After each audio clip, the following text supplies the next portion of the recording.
वो लोग अपनी आईडी से कांग्रेस का सिंबल हटा रहे हैं और जो उन्होंने स्टेटमेंट दिए और उसके बाद उनको बेरंग लौटा दिया गया। तो आप देख लीजिए वही लोग वापस आके मीटिंगों में बैठ रहे हैं। कांग्रेस जिंदा कैसे होगी? कांग्रेस तो गर्त में जाएगी ना। अभी नसीहत दें किसको? कोई दिख ही नहीं रहा सामने। किसको बोले? अभी तो सफेद है बिल्कुल, नेतृत्व है कहाँ वहाँ? एक माननीय अभी जीतू पटवारी जी बन के आए हैं, युवा हैं, ऊर्जावान हैं। मैं तो उनको ये संदेश दूंगा, मेरे मित्र भी हैं वो, कि दुर्जनों से दूर रहो।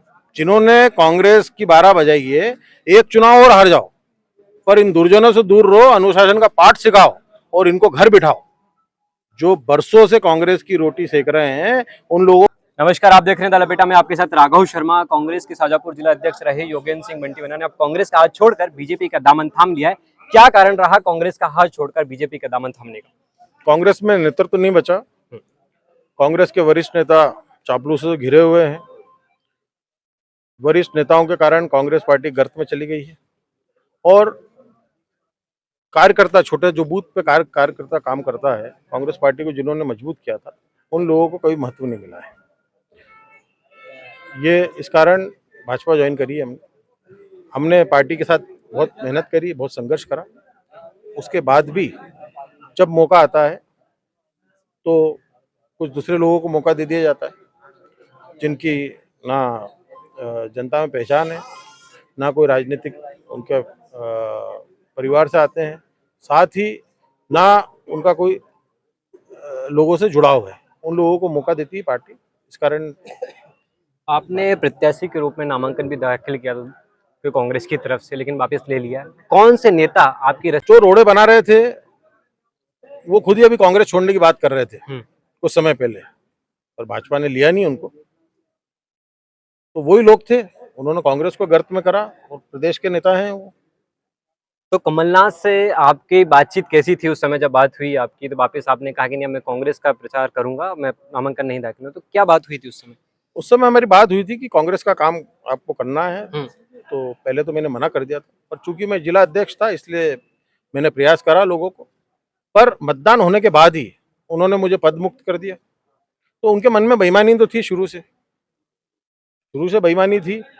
और उसका मुझे मतदान होने के 2 दिन बाद मुझे पद मुक्त कर दिया। 7 दिन बाद मुझे नोटिस दे दिया उन्होंने। तो ये तो उनकी मंशा थी कि इनको तो हटाना ही है पार्टी से। तो उसके पहले ही मैंने पार्टी छोड़ दी थी, निष्कासित नहीं कर पाए थे मुझे। 51 साल से आप कांग्रेस के कार्यकर्ता रहे, तो आपने अब बीजेपी ज्वाइन की है। क्या सोचा आपने? तमाम 2000 से अधिक कार्यकर्ताओं के साथ सोचा, क्या सोचे कि आगे क्या चीजों को लेकर? 73 में मेरा जन्म हुआ और 73 में मेरे फादर ने कांग्रेस पार्टी ज्वाइन करी थी। तो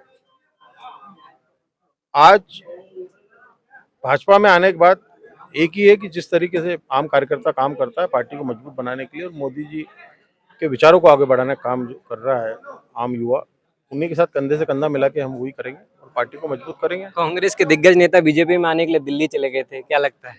दिल्ली से उनको बेरंग लौटा दिया गया क्योंकि उन लोगों ने ही तो कांग्रेस की ये स्थिति करी है। अगर कांग्रेस नेतृत्व उनको ठीक रखता, जिन लोगों को 10-10 मौके दिए हैं पार्टी ने, वो लोग अपनी आईडी से कांग्रेस का सिंबल हटा रहे हैं और जो उन्होंने स्टेटमेंट दिए और उसके बाद उनको बेरंग लौटा दिया गया। तो आप देख लीजिए वही लोग वापस आके मीटिंगों में बैठ रहे हैं। कांग्रेस जिंदा कैसे होगी? कांग्रेस तो गर्त में जाएगी ना, क्योंकि अनुशासन है ही नहीं। अनुशासन ऊपर से चलता है। अगर पार्टी के जैसे किसी घर में माता पिता अनुशासित होंगे तो उनके बच्चे अनुशासित होंगे। तो कांग्रेस पार्टी में तो अनुशासन है ही नहीं। तो आप देख लीजिए, अभी 10 दिन पहले जो पार्टी छोड़ने की बात कर रहे थे, आज वही पार्टी में आने वाले चुनाव के लिए मीटिंग कर रहे हैं। लोकसभा चुनाव है, 29 सीटें हैं मध्य प्रदेश में। आपने कहा कि 370 का बूथ हर लेवल पे हम आगे बढ़ाएंगे चीज को लेकर, तो क्या प्लानिंग रहेगी आपकी उसकी? 370 तो हर बूथ पे हम वोट बढ़ाने का प्रयास करेंगे और निश्चित बढ़ेगा। साथ ही 370 से ऊपर बूथ कांग्रेस का बूथ एजेंट भी नहीं बैठेगा वहां पर। ये भी व्यवस्था रहेगी आपके क्षेत्र में? हाँ, पूरे जिले में ये भी व्यवस्था रहेगी, क्योंकि हम काम ही ऐसा करते हैं कि जो आज लोग जुड़े नहीं है उनको भी जोड़ने का प्रयास करेंगे और मोदी जी के विचारों को आगे बढ़ाने के लिए उनसे बात करेंगे, बैठेंगे उनके साथ और ये कोशिश करेंगे कि कांग्रेस का बूथ एजेंट भी उन बूथों पे नहीं बैठे। ये कोशिश रहेगी हमारी।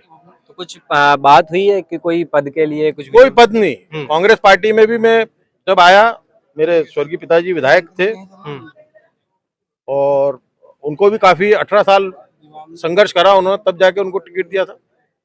बहुत संघर्ष के बाद उनको टिकट दिया था। इस बार भी मुझे 3 चुनावों से बोलते गए कि आपको टिकट देंगे। आम कार्यकर्ता का शोषण होता है। हम जैसे जो कार्यकर्ता रहते हैं उनसे पार्टी खर्चा करवाती है, शोषण होता है। भाजपा में ये सिस्टम नहीं है। भाजपा में तो आप एक कार्यकर्ता के तौर पे काम करो, अगर आपकी रिपोर्ट अच्छी जाएगी तो आपको मौका मिलेगा। यही हमने कांग्रेस में कहा था कमलनाथ जी से कि आप सर्वे करवाइए, आप रिपोर्ट लीजिए, अगर हम नहीं लायक हैं तो आप हमें बुला के बोलिए कि तुम चुनाव नहीं जीत सकते हो, तो हम अगर इस लायक नहीं हो, हम घर बैठेंगे, काम करेंगे पार्टी। पर उन्होंने सभी लोगों के कंधे पे हाथ रख के इस पार्टी को गर्त में डाल दिया। नसीहत क्या देंगे आप कांग्रेस को? अभी नसीहत दें किसको? कोई दिख ही नहीं रहा सामने, किसको बोले? अभी तो सफेद है बिल्कुल, नेतृत्व है कहाँ वहाँ? एक माननीय अभी जीतू पटवारी जी बन के आए हैं, युवा हैं, ऊर्जावान हैं। मैं तो उनको ये संदेश दूंगा, मेरे मित्र भी हैं वो, कि दुर्जनों से दूर रहो। जिन्होंने कांग्रेस की 12 बजाई है, एक चुनाव और हार जाओ, पर इन दुर्जनों से दूर रहो, अनुशासन का पाठ सिखाओ और इनको घर बिठाओ। जो बरसों से कांग्रेस की रोटी सेक रहे हैं उन लोगों को घर बिठाओ, नहीं तो कांग्रेस पार्टी कभी जिंदा नहीं होगी।